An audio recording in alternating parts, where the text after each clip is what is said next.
കൊല്ലം പരവൂർ കോടതിയിലെ assistant public പ്രോസിക്യൂട്ടറായിരുന്ന അനീഷയുടെ ആത്മഹത്യയിൽ പ്രതി DCP Abdul ജലീലിന് 1 കോടി രൂപ നഷ്ടപരിഹാരം ആവശ്യപ്പെട്ട അനീഷയുടെ ഭർത്താവ് വക്കീൽ നോട്ടീസ് അയച്ചു. ജാമ്യാപേക്ഷയിലെ പ്രതിയുടെ പരാമർശങ്ങൾ അപകീർത്തിപ്പെടുത്തിയെന്ന് കാണിച്ചാണ് നോട്ടീസ് അയച്ചത്.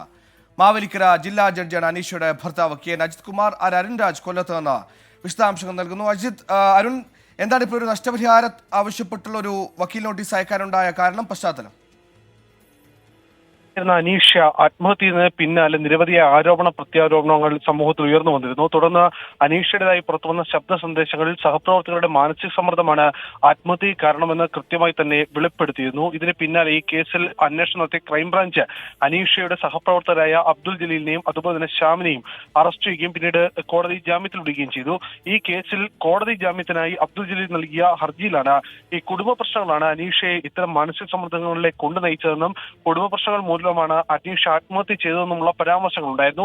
ഇതിനെതിരെയാണ് അനീഷയുടെ ഭർത്താവ് കൂടിയായ മാവേലിക്കര ജില്ലാ ജഡ്ജി കൂടിയായ KN അജിത് കുമാർ കോടതിയെ സമീപിക്കുകയും ഇക്കാര്യത്തിൽ നഷ്ടപരിഹാരം ആവശ്യപ്പെടുകയും ചെയ്തത്. 1 കോടി രൂപ നഷ്ടപരിഹാരം ആവശ്യപ്പെട്ടാണ് അജിത് കുമാർ ഇപ്പോൾ വക്കീൽ നോട്ടീസ് ഈ DDP ആയ അബ്ദുൽ ജലീലിന് അയച്ചിരിക്കുന്നത്. ഈ കേസിൽ ജാമ്യ ഹർജിയിൽ മുന്നോട്ട് വെച്ചിരിക്കുന്ന വാദങ്ങൾ അസംബന്ധമാണെന്നും തന്നെയും തന്റെ കുടുംബവുമായി യാതൊരു ബന്ധമില്ലാത്തതാണെന്നും ഈ വക്കീൽ നോട്ടീസിൽ കൃത്യമായി രേഖപ്പെടുത്തിയിട്ടുണ്ട്. ശരി, മേലുദ്യോഗസ്ഥരുടെ മാനസിക സമ്മർദ്ദത്തെ തുടർന്ന് ആത്മഹത്യ ചെയ്ത അനീഷയ്ക്കെതിരെ കുടുംബ തർക്കമെന്നടക്കമുള്ള ആരോപണങ്ങൾ ഉയർത്തിയതിൽ ആണ് ഇപ്പോൾ വക്കീൽ നോട്ടീസ് അയച്ചിരിക്കുന്നത്.